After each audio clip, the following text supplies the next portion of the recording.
امام بصیری کا مشہور قصیدہ ہے قصیدہ بردہ شریف، پوری پاکستانی قوم اس کو جانتی ہے، پوری مسلمان دنیا جانتی ہے۔ رمضان یہ ربیع الاول میں خاص طور پہ سب سے زیادہ پڑھا جانے والا قصیدہ اور نعت ہے، مولا صلی وسلم دائما ابدا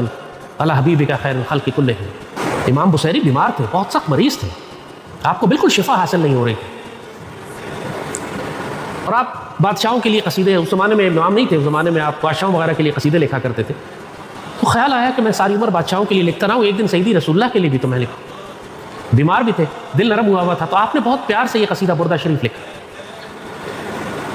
تو آپ نے جب یہ قصیدہ لکھا اور آپ لکھ کے سو گئے تو آپ نے خواب میں سیدی رسول اللہ کو زیارت نصیب ہوئی، سیدی نے فرمایا تمہارا یہ تحفہ مجھے بہت پسند آیا،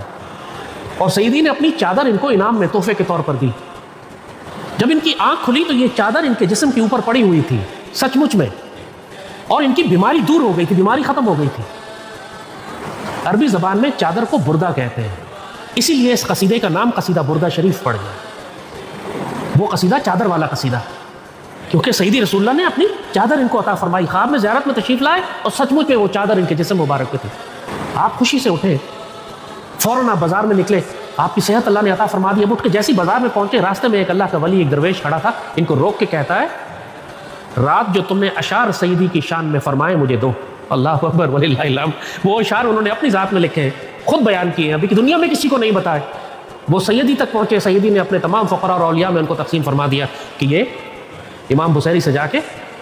وہ اشعار لے لو۔ یہ کون سی دنیا ہے، یہ کون سا نیٹ ورک ہے، یہ کون سا انٹیلیجنس کا نظام ہے، یہ کون سی روحانی دنیا ہے جو تم نہیں جانتے۔ یہ اتنا بڑا روحانی نظام ہے، لوگ اس کا انکار صرف اس لیے کر دیتے ہیں کہ ان کو اس کی سمجھ نہیں آتی، یا انہوں نے اس کا مشاہدہ نہیں کیا ہوتا، یا اس کا مزہ نہیں چکھا ہوتا۔ اور یہ بات صرف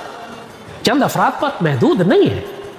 سلطان نور الدین زنگی کا مشہور واقعہ ہے، پوری عالم اسلام کی تاریخ تبدیل ہو گئی سیدی رسول اللہ نے جب خود خواب میں آ کر نور الدین زنگی کو حکم فرمایا کہ مدینے میں 2 یہودی مجھے تنگ کر رہے ہیں، میری جان ان سے چھڑاؤ، ان کو دفع کرو یہاں سے۔ یہ تاریخ اسلام کا مشہور ترین واقعہ ہے کہ جہاں پہ ڈیفنس اینڈ سیکیورٹی اور گلوبل جیو پالیٹکس اور وارفیئر کے اندر ایک پوری ڈائنامکس چینج ہو گئی، کیونکہ سیدی رسول اللہ نے سلطان نور الدین زنگی کو حکم فرمایا کہ یہودیوں اور صلیبیوں کی جو سازش ہے کہ مدینے میں آ کے سیدی رسول اللہ کے جسم مبارک کو تکلیف پہنچائیں، اس سازش کو روکنے کے لیے خود سیدی تشریف لائے۔ آپ نے نور الدین زنگی کو حکم فرمایا، نور الدین زنگی سفر کر کے مدینے پہنچے، ان دونوں یہودیوں کو تلاش کیا، قتل کیا، اور پوری مسجد نبوی کے گرد آپ نے، روضہ مبارک کے گرد آپ نے سیسا، زمین اتنی کھدوائی کے نیچے پانی نکل آیا، پھر اس میں سٹیل، آج کے زمانے کا کروم پلیٹڈ سٹیل ڈال دیا، جیسے اتنا مضبوط سٹیل اور سیسا ڈال دیا کہ اس کے بعد کوئی کھدائی کر کے سیدی کے روضہ مبارک تک جا ہی نہ سکے زمین سے۔ یہ سارا واقعہ کیوں ہوا؟ کیونکہ سیدی رسول اللہ نے خود خواب میں تشریف لا کے سلطان نور الدین زنگی کو پوری پلاننگ اور واضح حکم دیا۔ یہ سیدی کیسے کر سکتے ہیں کہ اگر آپ کو خبر نہ ہو امت کی، امت کے احوال آپ دیکھ نہ رہے ہو، آپ کو معلوم نہ ہو کہ دنیا میں کیا ہو رہا ہے، تو یہ کیسے ممکن ہے کہ یہ ہو؟